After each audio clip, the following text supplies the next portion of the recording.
Erev Pesach, which it was the first day of Passover 1943, we were taken to be sent out. Who was we? Who was with you? My father was still alive, my mother, my 3 sisters, and I. So Someone came to your house. What do you mean taken? How did it happen? They surrounded the area. And who was it? The SS. Uh-huh. And they called them Einsatzgruppen. Einsatzgruppen was the SD, special forces. Mainly they took, these were the real butchers.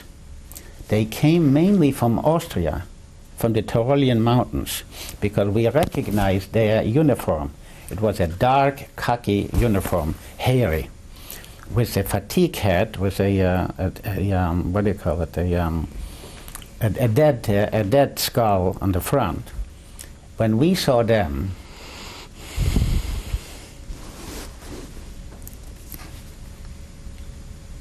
we saw something is bad, something bad.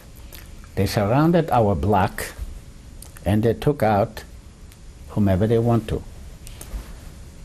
They took us into, they called it Marishin. It was outside, far in the ghetto, where the trains came in, cattle cars, freight trains came in over there. And it was so bitterly cold at that time in Poland. It's still cold, and it was in April. And we were taking there. They had a manifest of 5,000 people. They had to take 5,000 people. So they took 5,000 people. We went there to this, they called it Marishin, where the trains came in. And there was a huge barracks, huge. People were laying there on the floor with bundles, and they said, we're going to be resettled for work. What did you take with you? Whatever you could carry. We put on clothes upon clothes. We were so deceived that we really thought that we are going to go to work. So if you're going to go to work somewhere to the east, you have to have clothes. It's going to be very cold. So we put on 3 pair of pants and then jackets and whatever you could put on ourselves, not to have to carry that heavy, and whatever we could carry, a valise and whatever. They said, you take whatever you can, you're going to be resettled and you're going to work there. You're going to be happy ever after. It came in the evening of this Erev Pesach, and it is in the evening, the first night of Passover. And for some reason, we did not know, they took 5,093 people. With the Germans, if they had a manifest of 5,000, they couldn't take 501 or 4,999. They had to have 5,000. They had 93 people too many, for some reason. I didn't know. Nobody knew.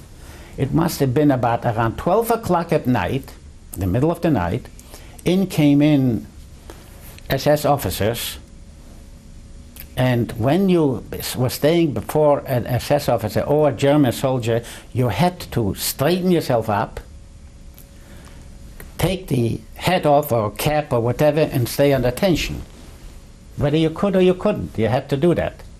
Otherwise, they finished you off. So they came and they were barking and yelling and screaming. It was bedlam in this place. You have 5,000 people. They wanted to take out 93 people to have only 5,000. They came near us. We were laying on the floor, on a dirt floor, because my father had already swollen the ankles, because if you don't eat, the swelling comes out and then it goes up and up. And it was a lot of people died in the middle of the street, which they were walking with swollen legs from not having nourishment. And after that, the swelling came out to the heart, and they died. He couldn't move, so I got up, and I straightened myself out, and I took my hat off, And they asked me in German, "Was Ihre Name? What's your name?" I told them, "Was ist dein Beruf? What is your profession?" I said, "A Nähmaschinenmechaniker, sewing machine mechanic." And I was staying very stiff. "Was ist deine Familie? Where is your family?" So I said, "My father, my mother, and 3 sisters and I." "Heraus!" he yelled on top of his lung. "Out!" And this is the middle of the night, and outside was so bad, there was ice on the ground. And we came out there were some people staying already outside. They took out some other people. They, maybe because I said that I'm a sewing machine mechanic and that I coveted the trade, so they took out, and we were staying there. And my father was laying on the ice.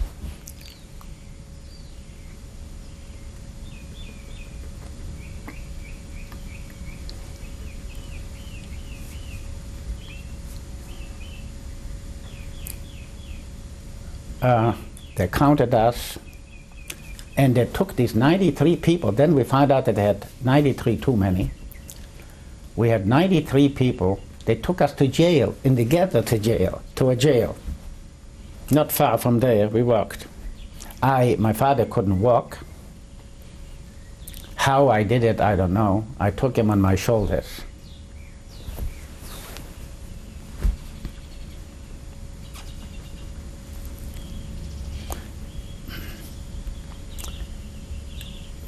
And I carried him to the jail, and we were laying there on the concrete. In the morning was the first day Passover. They came and ordered, the Jewish police from the ghetto came, and they told us to go back where they took us out from the apartment where we were living. We came there, and it was a seal already on the door.